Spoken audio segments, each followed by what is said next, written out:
ലോകത്തിന്റെ പ്രവാചകൻ പറയുന്ന മുസ്ലിമേ, നീ മുസ്ലിമാണോ? നിന്റെ പ്രമാണം മുസ്ലിമിന്റെ പ്രമാണമാണോ? നിന്റെ ജീവിതം ഇസ്ലാമിക നിയമം അനുസരിച്ചാണോ? എങ്കിൽ 3 കാര്യങ്ങൾ നീ മരിക്കുന്ന സമയത്ത് നിന്റെ കൈവശമുണ്ടാകാൻ പാടില്ല.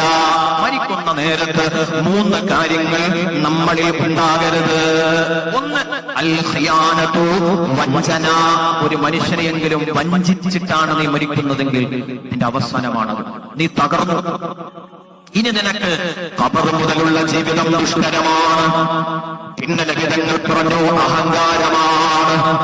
അഹങ്കാരം, ധിക്കാരമുണ്ടല്ലോ, അത് തകർച്ചയുടെ തുടക്കമാണ്. നിന്റെ ഖബർ തീ പോലെ കത്തുന്നതാണ്. നിന്റെ പരലോകം അല്ലാഹുവിനമാണെന്ന് മുത്തുനബി മുഹമ്മദ് മുസ്തഫ. 3ാമത് ലളിതങ്ങൾ പറഞ്ഞു കടമാണ് കടം.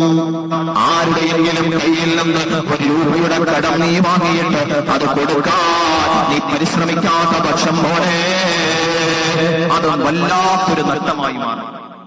ഇതൊരു വിശ്വാസിയുടെ ചിന്തയെക്കുറിച്ച് പറയുന്നു. നബി സല്ലല്ലാഹു അലൈഹി വസല്ലമ തങ്ങൾ ഒരു മനുഷ്യന്റെ ജനാസ നമസ്കാരത്തിൽ പങ്കെടുത്തു. എന്നിട്ട് നബി തങ്ങൾ നമസ്കാരം കഴിഞ്ഞിട്ട് അവിടെ ഒരുമിച്ച് കൂടിയ സ്വഹാബത്തിനോട് പറഞ്ഞു, സ്വഹാബത്തെ,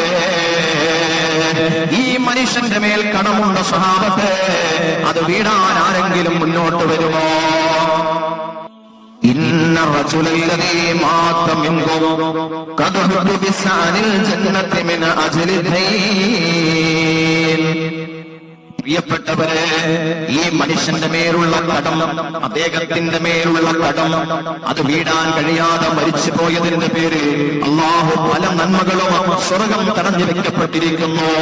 ആരെങ്കിലും അത് ഏറ്റെടുക്കുകയാണെങ്കിൽ അല്ലാഹു അത് മാപ്പ് ചെയ്യുമെന്ന് മുഹമ്മദ് മുസ്തഫ.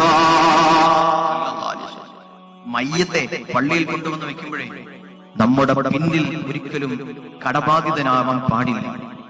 അത് പാടില്ല. കാരണം അല്ലാഹുവിന്റെ കോടതിയിൽ ആ കടമൊരു വല്ലാത്ത ബാധ്യതയാവും. പ്രിയപ്പെട്ടവരെ, പണം വാങ്ങിയിട്ട് മുങ്ങി നടക്കുന്നവരെ, ഏത് നിമിഷമാണ് നിന്നെ മരണം പിടികൂടുന്നത്, നിന്റെ ജനാസ പള്ളിയിൽ കൊണ്ടുവയ്ക്കുന്നത്, ആ നേരത്തെ കുറിച്ച് നീ ചിന്തിക്കണേ.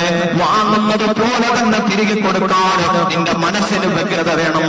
അല്ലാഹു തൗഫീഖ് നൽകട്ടെ. നല്ലത് ചിന്തിക്കാൻ പടച്ചവൻ തൗഫീഖ് നൽകട്ടെ.